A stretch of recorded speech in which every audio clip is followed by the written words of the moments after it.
Olá! No capítulo 11 de Lucas, Jesus ensina a orar. E ele vai discorrendo aqui nesse capítulo várias coisas, onde chega ali no subtítulo, a partir do verso 14, o poder de Jesus para expulsar demônios. Só que depois, ali, a partir do verso 24, tem uma situação muito interessante, que tem como título assim, a volta do espírito mau. E olha só o que está escrito. Quando um espírito mau sai de alguém, anda por lugares sem água, procurando onde descansar, mas não encontra. Então diz, vou voltar para minha casa de onde saí. Aí volta e encontra a casa varrida e arrumada. Depois sai e vai buscar outros 7 espíritos, piores ainda, e todos ficam morando ali. Assim, a situação daquela pessoa fica pior do que antes. Como entender esse texto aqui? Um espírito mau sai da pessoa, depois ela se converte, arruma a casa, aí ele vem de novo, junta-se mais 7 espíritos e entra ali e fica pior ainda. Como entender Lucas capítulo 11, a partir do verso 24 até o 26? Esta e outras questões você vai acompanhar agora, pois está no ar, Na Mira da Verdade.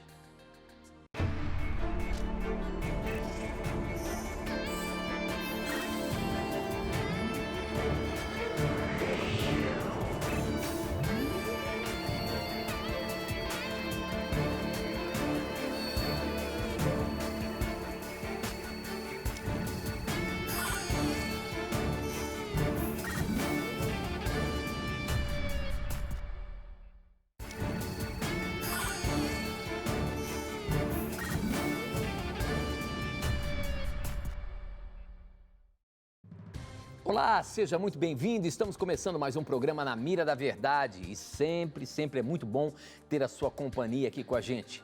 Como a gente sempre fala aqui, é você quem faz o programa acontecer através das suas perguntas, os seus questionamentos. E você pode perguntar ao vivo, estamos ao vivo aqui, qual é a sua dúvida? Você que de repente quer saber algo mais sobre a palavra de Deus, sobre a Bíblia, você que de repente tem alguma dúvida sobre a religião, enfim. Quais são os seus questionamentos? Manda pra gente, daqui a pouquinho eu falo pra você como que você faz, quais são os canais para você enviar a sua pergunta e a gente receber na hora aqui, tá bom? A partir de agora já estamos conectados com o Brasil e o mundo através as ondas da internet, né? Através da internet por qualquer lugar do nosso país e do mundo e também pela Novo Tempo. A TV Novo Tempo é espalhada aí em todo o nosso país, em todas as TVs por assinatura e você pode acompanhar e compartilhar com seus amigos. A partir da semana passada, nós entramos também na Vivo Fibra. Então, se você tem algum amigo, algum conhecido que tem a TV por assinatura da Vivo Fibra, a partir de agora você também pode acompanhar a Novo Tempo, já estamos no ar. Estamos em todas as TVs por assinatura, basta você sintonizar o canal da Novo Tempo, o canal da Esperança, tá bom? Muito bem, você já sabe, as suas perguntas, seus questionamentos estão na mira e quem está ali para responder, baseando-se na palavra de Deus, é ele, hein? Professor Leandro Quadros. E aí, professor, tudo bem? Tudo bem, Tito, graças a Deus. Eu queria começar rapidamente mandando alguns abraços para alguns amigos queridos e especiais. O primeiro abraço vai para o Eber e a sua esposa Ju, que Deus abençoe a vocês, meus amigos. Para o Juan e sua esposa também, Mônica. Um abraço para o Daniel e o Lucas, que Deus guarde a todos vocês. E último abraço para o pai do Lucas, da Ju e do Daniel, que é o irmão Eurides, que hoje está de aniversário. Que Deus lhe dê, meu irmão, muitos anos de vida, muitas alegrias, juntamente com a sua família. Olha, professor, eu também quero mandar hoje um abraço especial para uma pessoa que eu encontrei essa semana. Mas eu vou contar a historinha dela daqui a pouquinho. Depois eu conto essa história e mando esse abraço para essa pessoa especial, tá bom? Muito bem, nós abrimos o programa falando sobre Lucas capítulo 11, a partir do verso 24 até o verso 26. Foi a pergunta que mandou para a gente aqui o Campos. Ele diz assim, ó, explique por favor Lucas 11, versos 24 ao 26. Um forte abraço. E eu li aqui para vocês o que está falando esse trecho da palavra de Deus e que está falando de que um espírito mau, quando ele sai de um corpo, depois ele volta e vê a casa arrumada, ele traz mais 7 espíritos e ali domina tudo. E eu queria que você explicasse para a gente o que Jesus estava dizendo aqui nesse trecho, professor, do Evangelho de Lucas. Aqui Jesus está apenas contando uma pequena parábola para poder ensinar-nos o que acontece quando uma pessoa não preenche a sua mente, a sua vida com o Espírito Santo. Então, por exemplo, ele diz assim, ó, quando o espírito imundo sai do homem, que é um demônio, obviamente, anda por lugares áridos procurando repouso. Tá? Então aqui ele está contando uma parábola porque tinha uma crença de que os demônios moravam no deserto. Mas Jesus sabe que os demônios não moram no deserto, né? Mas Cristo está contando uma parábola, está criando uma história com base no que eles acreditavam para dar a lição moral que ele quer dar agora. Ó. Procurando repouso e não achando diz, voltarei para a minha casa de onde saí, ou seja, da pessoa da qual ele havia sido expulso. E tendo voltado, a encontra varrida e ornamentada, ou seja, a casa limpa. Então vai e leva consigo outros 7 espíritos, piores do que ele, e entrando habitam ali. E o último estado daquele homem se torna pior do que o primeiro. Então o que ele quis ensinar aqui? Quando é expulso o demônio de uma pessoa, né, e essa pessoa obviamente volta ao normal, arruma a sua casa, ou seja, a sua vida, seu corpo, o que vai acontecer? Ela precisa preencher agora a casa da sua vida, do seu corpo, da sua mente, com a presença do Espírito Santo. Se isso não acontecer, o que acontece? A próxima vez que essa pessoa sofrer uma possessão demoníaca, o estado dela se tornará pior do que o primeiro. Porque mais demônios voltarão para tentar possuir essa pessoa. Então, Cristo está falando aqui, em parábolas, o seguinte, uma casa bem arrumada, porém vazia, ela é um chamariz para ladrões. Então, da mesma forma, a sua vida estando arrumada, mas se você já teve problemas de possessão demoníaca e você não preencheu a casa limpa, ou seja, a sua vida, com a presença do Espírito Santo, o diabo volta e possui a pessoa de novo.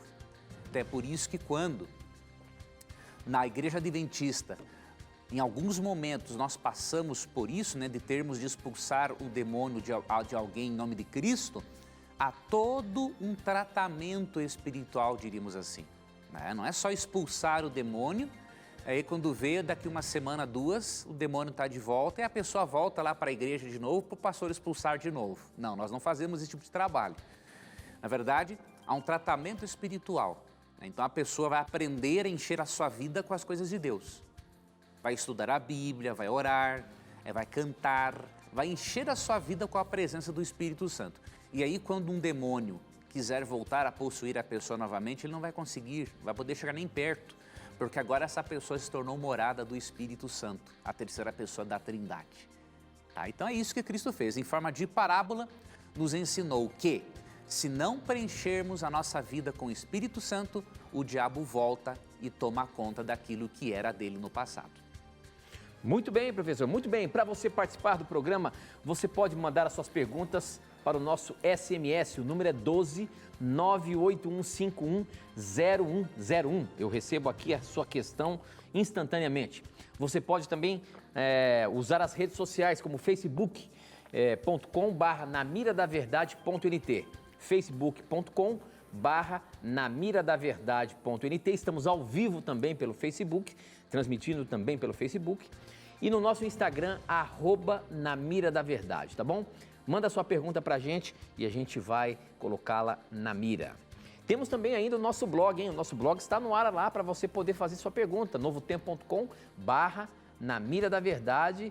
Além de você perguntar, você pode pedir curso bíblico, que já vou apresentar para você, e uma série de outras coisas também, tá bom? Então acesse lá o nosso blog, novotempo.com/namiradaverdade. Eu tenho uma pergunta que chegou aqui pelo SMS, quem mandou foi o Wendel. O Wendel, professor, ele pergunta o seguinte: a palavra de Deus diz que devo amar meu próximo como a mim mesmo.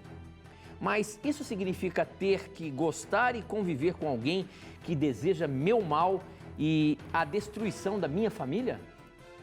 Como é que a gente entende esse pedido de Jesus aí? Ou esse mandamento aí, como é que é? Nós vamos entender lendo Mateus capítulo 5, a partir do versículo 38. Mateus 5, não vamos ler na verdade do 43 em diante. Diz assim: ouvistes que foi dito, amarás a teu próximo e odiarás o teu inimigo.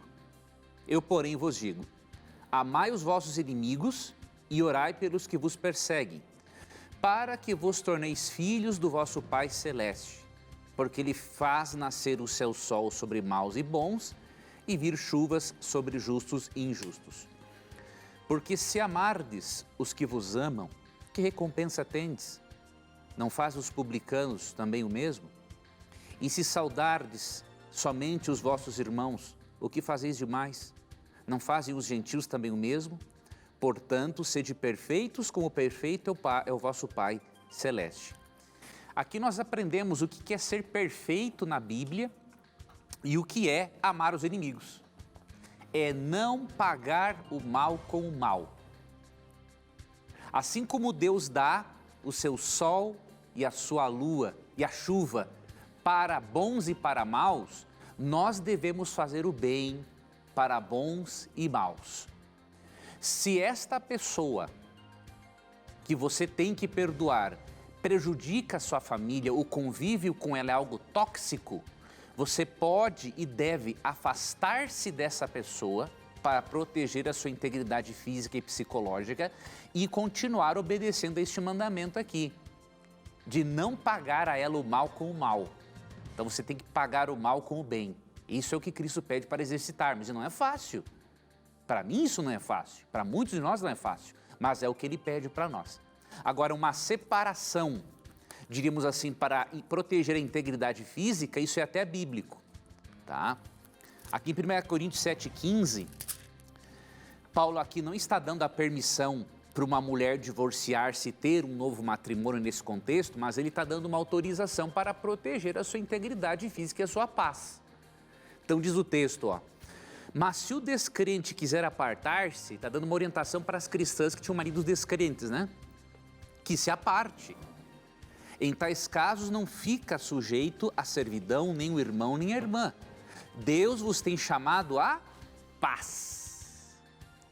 Então, em alguns momentos, para que a paz possa existir, vai ter que haver o quê? Um distanciamento saudável de pessoas tóxicas. Então, não é um erro você fazer essa separação, diríamos assim, apartar-se daquelas pessoas tóxicas que fazem mal e querem prejudicar a sua vida. Só respeite o mandamento de não pagar o mal com o mal. Se um dia essa pessoa passar fome, ajude-a.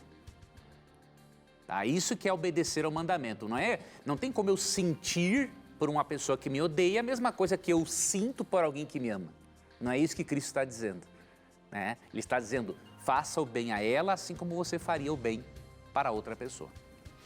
Então, professor, agora falando desse assunto aí aqui pelo SMS, já começa a pipocar as perguntas, né? E o Edmilson, ele é lá de Vitorino Freire, Maranhão, ele pergunta o seguinte: me tirem uma dúvida, se o céu é apenas um e lá só vai existir amor e paz, é possível alguém ir para o céu odiando seu irmão?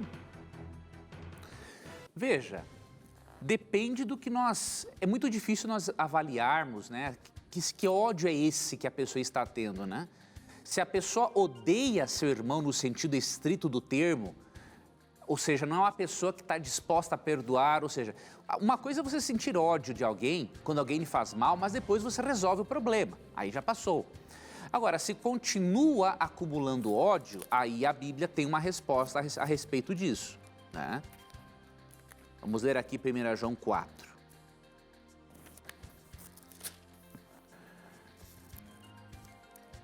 A partir do versículo 7, ó. Amados, amemo-nos uns aos outros, porque o amor procede de Deus e todo aquele que ama é nascido de Deus e conhece a Deus. Aquele que não ama não conhece a Deus, pois Deus é amor. Então, se a pessoa não ama, E tem um outro texto que eu lembrei. Se a pessoa acumula ódio, olha que interessante, é 1 João 3,15, é um texto até forte, ó. Todo aquele que odeia seu irmão é assassino.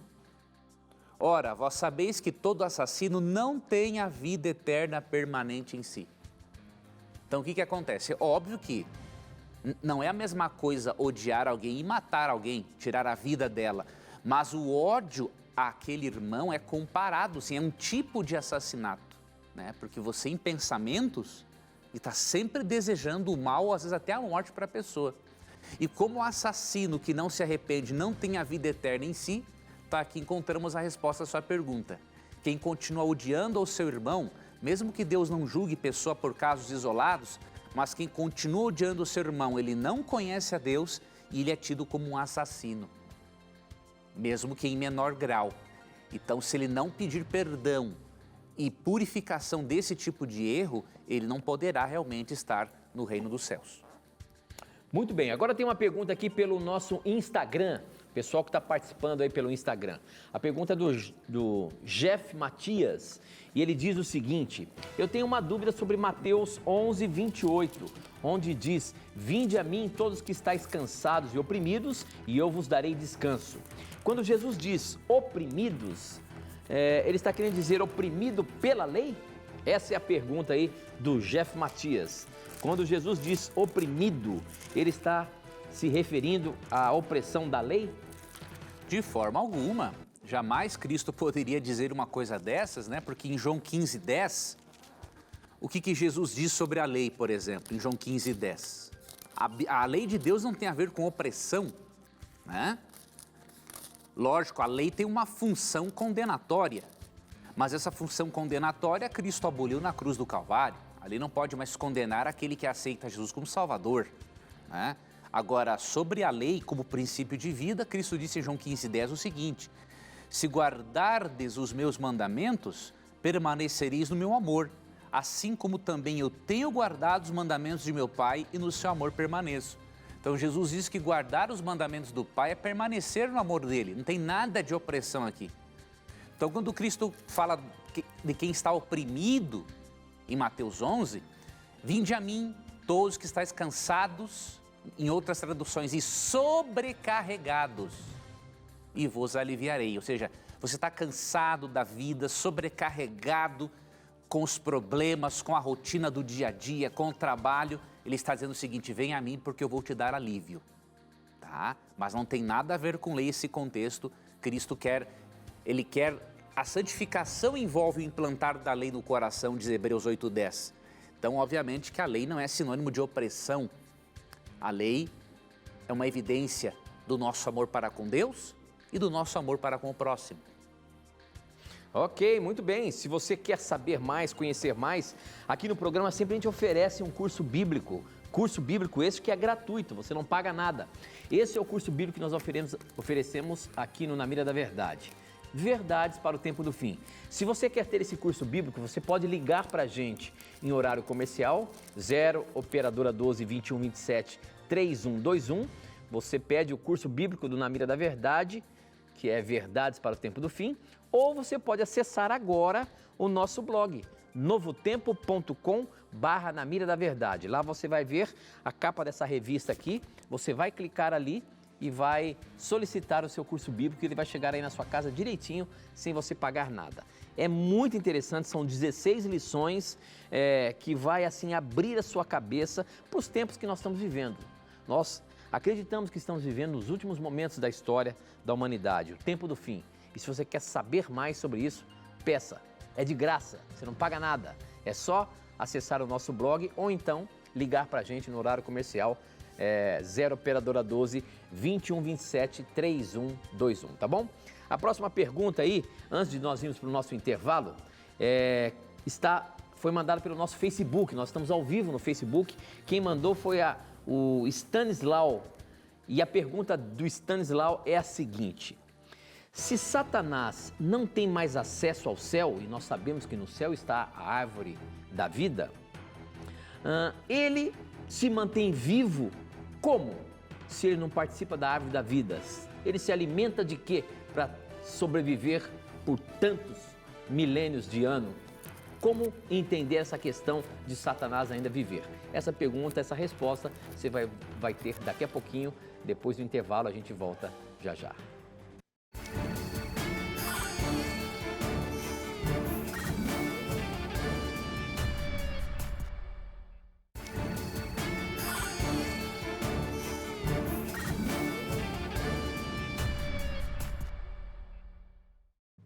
Já estamos de volta ao vivo e a pergunta que ficou em aberto aí do Stanislau é a seguinte: se Satanás é uma criatura e ele não está mais no céu, por que ele se alimenta se ele não come mais da árvore da vida? E aí, professor, como é que você sai dessa?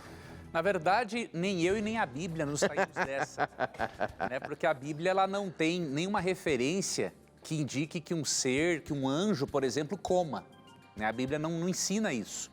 O que a Bíblia ensina em Hebreus 1,14 é que os anjos são espíritos ministradores, né? Os bons, né? Então, se os anjos são espíritos, seres espirituais, não há na Bíblia menção de que eles precisem comer ou que eles tenham comido da árvore da vida. Se eles comeram da árvore da vida no passado, também não o sabemos porque a Bíblia não registra. Então, Satanás pode permanecer vivo porque ele é uma criatura, mas ele é uma criatura de natureza totalmente diferente da nossa. Nós somos seres humanos, né? Satanás é de uma outra ordem de seres, ele é um anjo.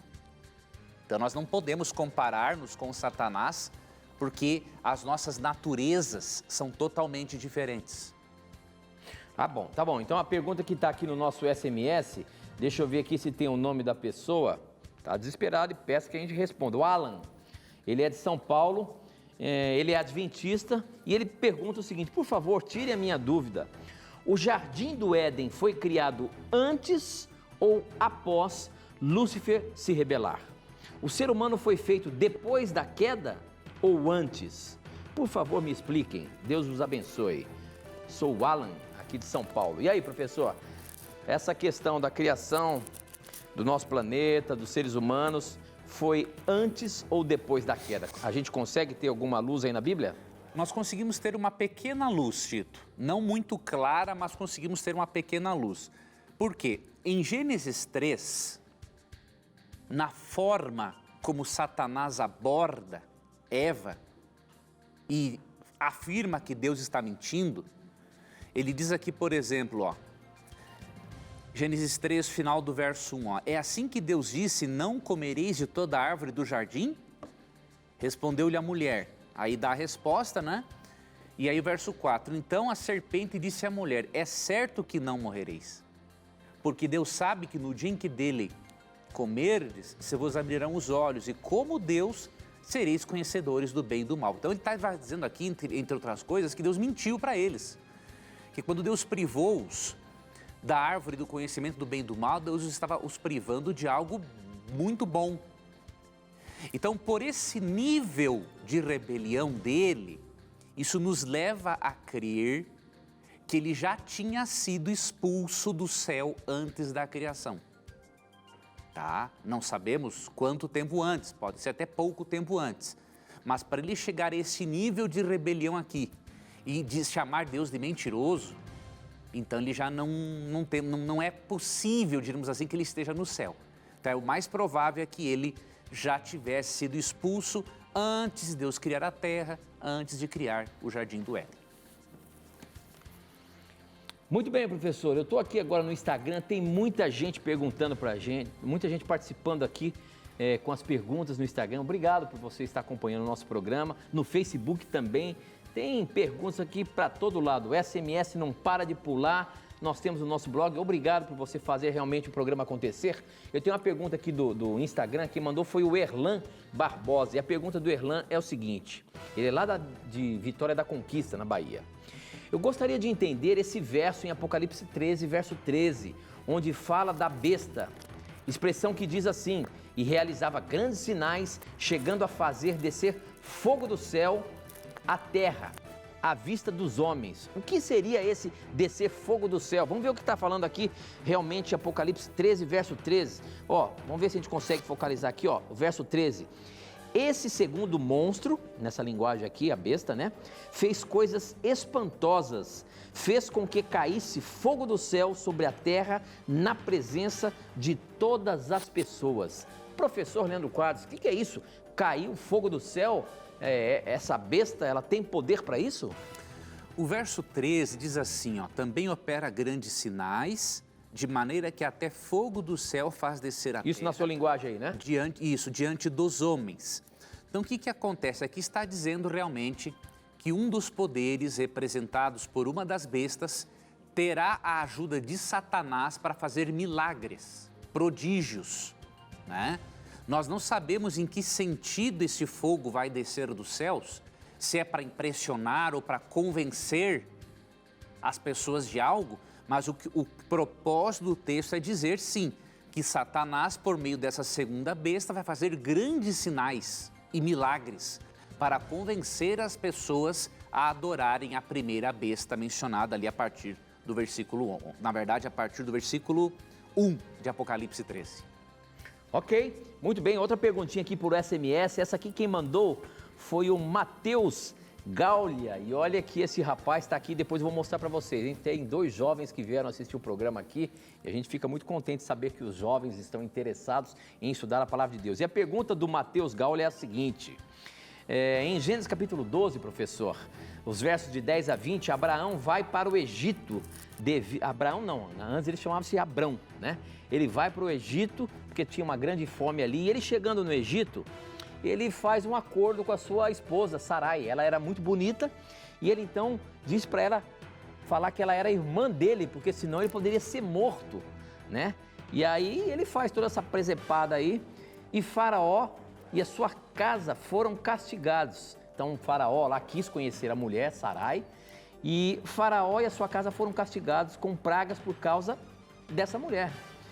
Como foi que Faraó, sem saber, ou por que Faraó, sem saber que Sarai era casada com Abrão, foi castigado?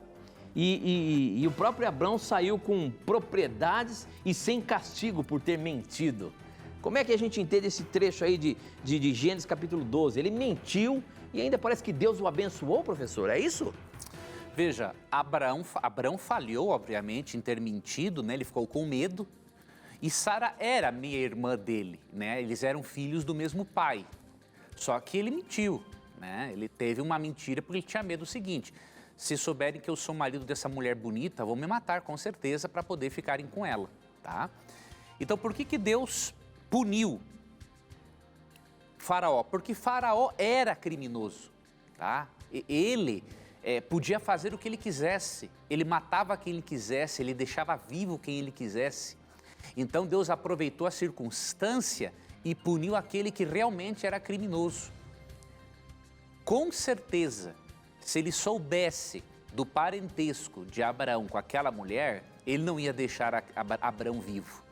Então Deus, já sabendo da maldade e já tendo visto outras maldades que o faraó tinha cometido, é óbvio que Deus puniu, né, o verdadeiro criminoso que teria matado Abrão só para satisfazer a vontade de ter uma mulher, tá? E Deus não abençoou Abraão por seu erro. Perdoou Abraão do seu pecado e abençoou porque, apesar do seu erro, ele permanecia ao lado de Deus. Então Deus não abençoa pelo erro, Deus abençoa por permanecer ao lado dele. Muito bem, professor, muito bem. Temos muitas perguntas aqui chegando. Agora quero colocar uma pergunta do Facebook. Quem mandou foi o Roberto Carvalho Lima. A pergunta dele é a seguinte, ele é lá do Rio de Janeiro. Afinal, enquanto viveu na terra entre nós, Jesus foi homem como nós ou Deus? Seus milagres e feitos eram de um Deus ou de um simples mortal? Por favor, justifique a sua resposta. E aí, professor, quais são as justificativas que você vai dar aí sobre essa questão? Jesus, quando ele esteve na terra, ele era Deus ou simplesmente um mortal que fez prodígios e milagres? Eu não tenho que justificar resposta alguma. Quem tem que justificar é a Bíblia. A partir do momento, amigo telespectador, que a opinião do Leandro for emitida e não a opinião da Bíblia, não tem um porquê de existir esse programa, né? Então, aqui é a opinião da Bíblia. E o que a Bíblia diz em João 1,14 a respeito da natureza de Jesus? Então, vamos deixar que a Bíblia justifique-se a si mesma. E o Verbo se fez carne e habitou entre nós, cheio de graça e de verdade. E vimos a sua glória, glória como do unigênito do Pai. Jesus é chamado de Verbo, por quê? Porque ele é o agente ativo da criação de Deus, ele é a palavra criadora de Deus. Tanto que ali no verso 13 é dito, todas as coisas foram feitas por intermédio dele, e sem ele nada do que foi feito se fez. Ou seja, Cristo é o criador de todas as coisas com Deus o Pai. E é dito que este Verbo, este agente divino, se fez carne. Então o que isso significa? Mesclou as duas naturezas. Ele tinha uma natureza divina, humana. Ele era 100% Deus ainda e 100% humano. Seus milagres, não é fácil você determinar quais milagres ele realizava com o seu poder ou com o poder do Pai, mas você consegue perceber uma linha, você consegue perceber uma sequência na Bíblia da seguinte forma. Jesus nunca fez um milagre com o seu poder para beneficiar a si mesmo, só para beneficiar os outros. E teve alguns momentos em que Cristo invocou o poder do Pai, porque Cristo, na sua função de encarnado, ele assumiu uma função subordinativa em relação ao Pai. Isso só em um aspecto funcional, não essencial, porque a essência é a mesma, tá? Então a Bíblia não diz que ele era um ser humano pecador, ou não diz que ele era meramente um homem mortal e nem somente Deus. João 14 mostra que ele era divino-humano. Então as duas naturezas se misturaram de forma misteriosa. E não é difícil de ver isso também em Lucas 1,35. Quer ver uma coisa?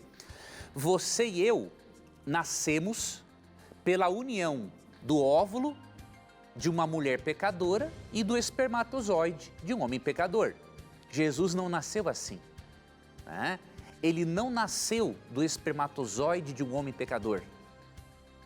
Ele foi fecundado de forma sobrenatural pelo Espírito Santo no óvulo de Maria, ou foi colocado um óvulo lá, nós não sabemos, né? Mas veja, a diferença entre Cristo e nós é muito grande. Então a natureza dele é humana? É, porque ele nasceu de uma mulher humana, mas ele também é divino, porque ele não veio de um espermatozoide de um homem pecador. Foi o Espírito Santo, a terceira pessoa da Trindade, a responsável pela encarnação de Cristo, como lemos em Lucas 1, verso 35. Muito bom, professor, muito bom. A próxima pergunta, essa também é pelo nosso Instagram, quem mandou foi a Roberta. A pergunta da Roberta é a seguinte: sempre aprendi que no batismo recebemos o Espírito Santo, mas na TV Novo Tempo sempre ouço vocês falarem que devemos pedir o batismo do Espírito Santo todos os dias. Entendo que devemos pedir a presença do Espírito Santo todos os dias, mas pedir o batismo todos os dias eu não entendo. Obrigado por pescar a minha pergunta. Valeu, Roberta, você que faz o programa acontecer. E aí, professor, realmente nós somos batizados pelo Espírito Santo diariamente se nós pedimos ou temos a presença do Espírito Santo diariamente? Primeiramente, existe um batismo inicial, né, que é o batismo no Espírito, quando nós aceitamos a Cristo como Salvador. Esse batismo obviamente, acontece junto com o batismo nas águas, na grande maioria dos casos. Podem haver exceções, porque o Espírito Santo não pode ser colocado em uma caixinha, não é? E dizer assim, ele trabalha só desse jeito. Não, o Espírito trabalha do jeito que ele quiser. Mas, no geral, o que ocorre é assim: você aceita Cristo como Salvador, é batizado nas águas e, neste mesmo instante, você também é batizado com o Espírito Santo.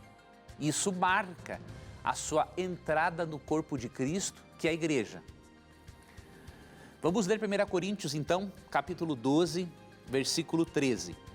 Pois em um só Espírito, todos nós fomos batizados em um corpo, ou seja, para fazer parte da mesma igreja, o corpo espiritual de Cristo. Quer judeus, quer gregos, quer escravos, quer livres. e a todos nós foi dado beber de um só Espírito. Então, nós somos batizados no Espírito a partir do momento em que somos batizados nas águas e evidenciamos publicamente que nós cremos em Jesus e o aceitamos como Salvador pessoal.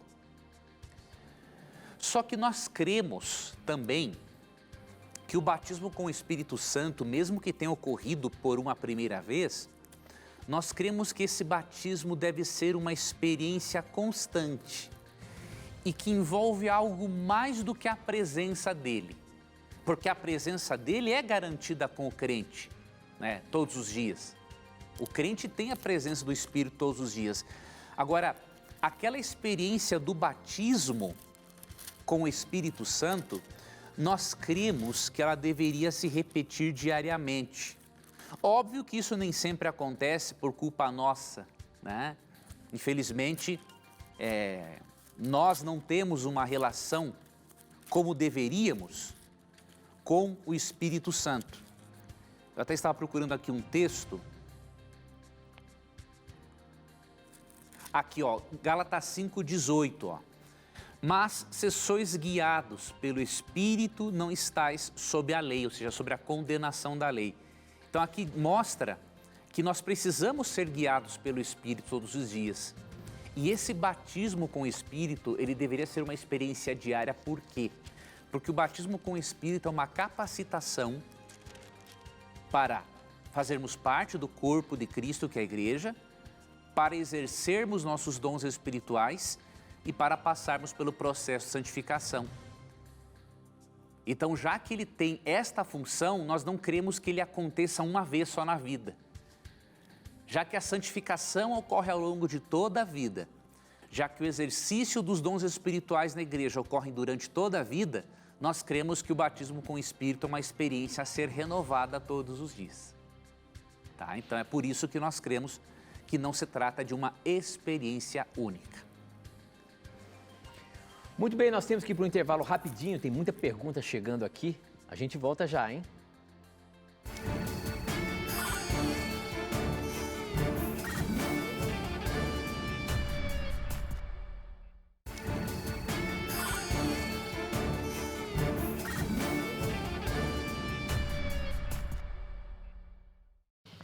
Já estamos de volta e eu queria então mandar aquele abraço especial que eu falei que ia mandar e até contar uma historinha para você. Só para eu mandar esse abraço. Essa semana eu tive em contato com uma pessoa que me reconheceu aqui no programa Na Mira da Verdade, depois de 50 anos. Essa pessoa foi minha babá. E um dia, assistindo a Novo Tempo, ela viu um tal de Tito Rocha e falou, não é possível, será que existe outro?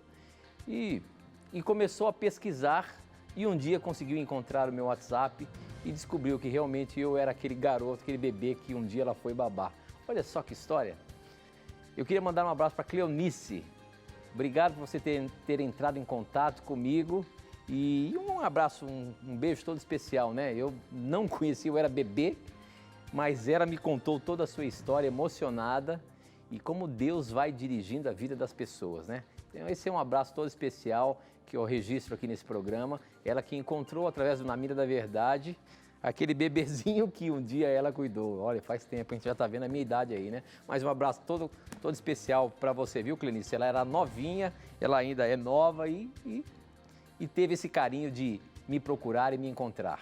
Que Deus lhe abençoe ricamente.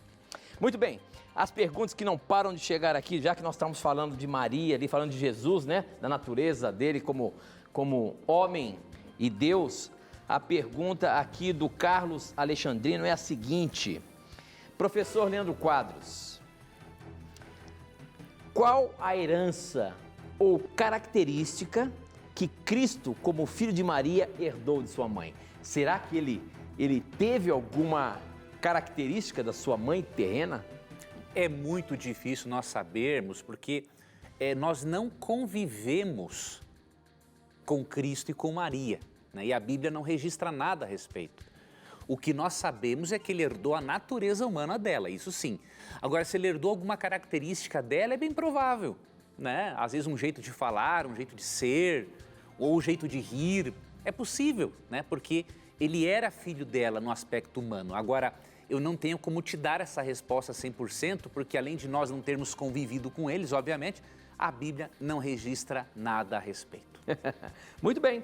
Bom, aqui no programa sempre a gente mostra também uma forma de você mandar a sua pergunta através de vídeo. Eu já falei para você que você pode fazer uma pergunta através de um vídeo e mandar para a gente aqui. O nosso meio que você tem para mandar a sua pergunta através de um vídeo é um WhatsApp específico para isso. Se você quiser anotar o número, ele está aparecendo aí na sua tela. É 12 98283 0099. Esse é o WhatsApp que você pode mandar a sua pergunta por vídeo. O Eduardo, do Rio de Janeiro, acho que é do Rio de Janeiro, ele mandou uma pergunta aí para o professor Leandro Quadros. Vamos ver lá a pergunta do Eduardo. Bom dia, professor Leandro Quadros, a paz do Senhor Jesus. Deus abençoe a vocês. Gostaria de saber ali a respeito da passagem ali de Isaías 9:6 ali que fala sobre Jesus ali, que ele é Pai da eternidade. Gostaria de saber se realmente ele é Deus ou não é Deus. Fala para mim, seu professor Leandro Quadros. Deus abençoe a vocês todos aí, o Tito, o Leandro. Adoro a programação de vocês aí, a Novo Tempo aí. Obrigado, Eduardo, por você apreciar o nosso programa e por sua pergunta também. Realmente, Eduardo, esse texto de Isaías 9, verso 6, assim como em Isaías 7,14, que promete o nascimento de um menino, que é o Messias, esse texto fala realmente de Jesus Cristo. Veja as características dele, ó. Porque um menino nos nasceu, um filho se nos deu. Veja, isso aqui é uma profecia que foi feita 600, 700 anos antes de Cristo nascer. E aí Isaías está dizendo quem ele era, né? O governo está sobre os seus ombros e o seu nome será Maravilhoso Conselheiro, Deus Forte, Pai da Eternidade, Príncipe da Paz. Então, é realmente Cristo aqui a quem o texto se aplica, porque é um texto messiânico. Nenhuma outra pessoa na história bíblica pôde ter essas características que Cristo teve. Interessante, por que ele é chamado de Pai da Eternidade? Porque ele é eterno. Então, quando alguém diz que Cristo foi criado, só esse texto basta para desmentir esta afirmação. Cristo não é um ser criado, um Deus criado pelo Pai. O próprio Cristo é chamado de Pai da Eternidade. E só para acrescentar uma informação a mais, em Atos 3,15, capítulo 3, verso 15, Jesus é chamado de autor da vida. Então, qual é a possibilidade de alguém que é Pai da eternidade e autor da vida ter sido criado? A possibilidade é zero. Se ele fosse criado, ele não seria Pai da eternidade, porque ele teve um começo, e ele não seria o autor da vida, porque um outro ser inventou a vida antes dele. Então, não tem como. Com esse texto de Isaías 9,6 e Atos 3,15, é muita rebeldia negar a divindade de Cristo. Muito bem, professor, muito bem. Tem mais uma perguntinha aqui do Instagram. Quem mandou foi o Tony. Ele é de Catolé da Rocha, lá na Paraíba, e ele queria saber como que nós interpretamos Romanos 14, 2 e 3, sobre a alimentação cristã. Então vamos ler aqui Romanos 14, 2 e 3. Eu vou ler na linguagem de hoje aqui, professor. Diz o seguinte: por exemplo, algumas pessoas creem que podem comer de tudo, mas quem é fraco na fé come somente verduras e legumes. Quem come de tudo não deve desprezar quem não faz isso. E quem só come verduras e legumes não deve condenar quem come de tudo, pois Deus o aceitou. O que quer dizer esse texto aqui, que está falando aqui? Deixa eu ver se foi até o 3 que ele falou isso, até o 3. Sobre a alimentação, isso aqui tem a ver com a alimentação cristã? Como é que é isso aqui, como ele perguntou aqui? O assunto aqui envolve sim a alimentação, mas o foco do capítulo... Deixa eu só complementar um pouquinho. Por que a alimentação cristã? Tem alguma coisa a ver com o que os adventistas do sétimo dia, que têm um regime alimentar de vegetarianismo? Será que ele está querendo perguntar alguma coisa sobre isso? Possivelmente isso e também a questão da carne de porco, né? Como nós não comemos carne de porco, então ele pode ter perguntado para saber a nossa resposta a respeito disso, né? Então veja, aqui o assunto, amigo telespectador, o foco aqui do assunto é aprender a tolerar os fracos na fé. Em que sentido? O assunto aqui não pode primeiro ser a dieta vegetariana, porque quem é que criou a dieta vegetariana quando lemos Gênesis 1:29? Foi Deus. Então, se uma pessoa é débil na fé por ser vegetariana, então foi Deus quem criou os débeis na fé. A verdade, a alimentação ideal é a vegetariana, tá?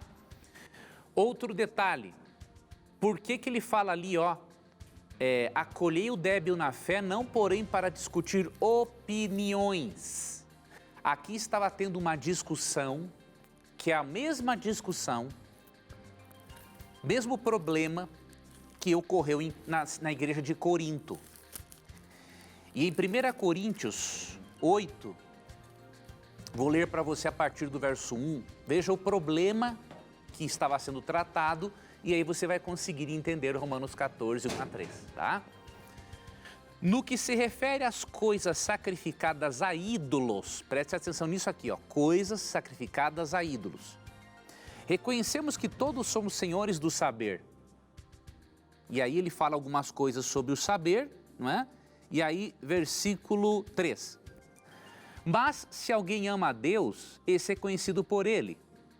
No tocante à comida sacrificada a ídolos, sabemos que o ídolo de si mesmo nada é no mundo e que não há senão um só Deus. Então, qual é o problema tratado aqui e, consequentemente, também lá na igreja de Roma? Eles estavam discutindo se um cristão deveria ou não comer uma carne que houvesse sido sacrificada a um ídolo. E ali em 1 Coríntios 8, Paulo deu a seguinte orientação, que cada um faça aquilo de acordo com a sua consciência, porque na verdade o ídolo não existe. Ele está dizendo assim, olha, por que se preocupar com uma carne sacrificada a um ídolo se o ídolo não existe? Só existe um Deus. Já no mesmo capítulo ele diz, se você tem a consciência fraca e acha que isso vai contaminar você, então não coma. Entende? Então Paulo ele também respeita o nível de consciência e de maturidade espiritual de cada um. Então em Romanos 14 estava acontecendo esse problema. Alguns estavam com tanto medo de comerem uma carne que houvesse sido sacrificada a um ídolo pagão, que eles estavam comendo só legumes.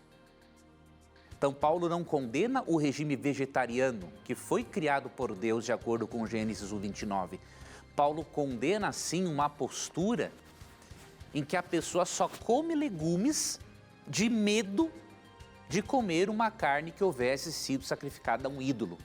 Paulo queria que a pessoa deixasse de ser fraca na fé e fosse uma pessoa forte e compreendesse o seguinte, não, se aquilo foi sacrificado a um ídolo e depois foi vendido no açougue ou mercado e eu acabei comprando, eu não tenho nada a ver com isso, não fui eu que sacrifiquei, não foi eu que ofereci ao ídolo e eu não vou estar perguntando se essa carne foi oferecida a um ídolo ou não.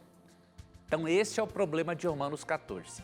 Não tem nada a ver com a questão de carne de porco proibida pela Bíblia, porque nós não vemos nenhum registro bíblico ou fora da Bíblia que depois dessa orientação os judeus cristãos passassem a comer carne de porco. Muito pelo contrário, eles continuaram sempre seguindo a orientação de Levítico 11, verso 7. Muito bem, professor. Tem tempo para mais uma pergunta. A pergunta aqui, deixa eu ver, temos 3 minutinhos. A pergunta é a seguinte, tirar demônios de outras pessoas é um dom de uma certa pessoa ou é uma dádiva que Deus dá para uma pessoa naquele exato momento? Como é que é essa questão de expulsar demônios? Tem que ser uma pessoa preparada especial para isso? Deus é que habilita? Realmente é um dom espiritual e nem todos têm esse dom espiritual, tá? Aqui em 1 Coríntios 12, que tem uma das listas, né?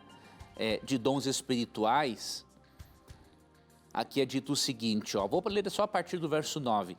A outro no mesmo espírito a fé, e a outro no mesmo espírito dons de curar, a outro operações de milagres, a outro profecia, a outro discernimento de espíritos, a um variedade de línguas e a outro capacidade para interpretá-las. Mas um só e o mesmo Espírito realiza todas essas coisas, distribuindo-as como lhe apraz a cada um individualmente. Então, o ideal realmente é que uma pessoa que tenha sido chamada por Deus para isso é que lide com essas coisas. Pode acontecer, né, de qualquer um de nós passar por isso. O bom é chamar alguém que já tem o dom espiritual, e se não tiver essa pessoa por perto, aí você tem uns procedimentos a adotar. Tá? Um deles, nunca dialogar com a pessoa possessa, tá? Porque o demônio vai lhe massacrar no diálogo, nunca dar brecha para isso. Cantar bastante hinos, orar e mandar, nem que seja mais de uma vez, mandar o espírito mal embora em nome de Jesus, sobre a autoridade de Jesus. Você vai passar um grande desconforto, né? Porque é desconfortável estar na presença de alguém possuído. Agora, se você tiver como chamar alguém que já está acostumado com isso, que recebeu o dom espiritual para isso, é melhor. Ok, professor, com essa nós encerramos mais um programa Na Mira da Verdade e a gente se encontra semana que vem, se Deus quiser. Se Deus quiser, Tito, um abraço para você, amigo telespectador. E lembre-se que neste programa, sempre que você tiver a coragem de perguntar, a Bíblia vai ter a coragem de lhe responder. E só para a gente descontrair aqui, o Antônio Geraldo de Curitiba perguntou assim, o que é que tem nesses dois armários aí do lado do Tito? Ele nunca abre? Eu vou abrir aqui para você, ó. Não tem nada. É só cenário. A gente se encontra semana que vem, se Deus quiser. Tchau, tchau.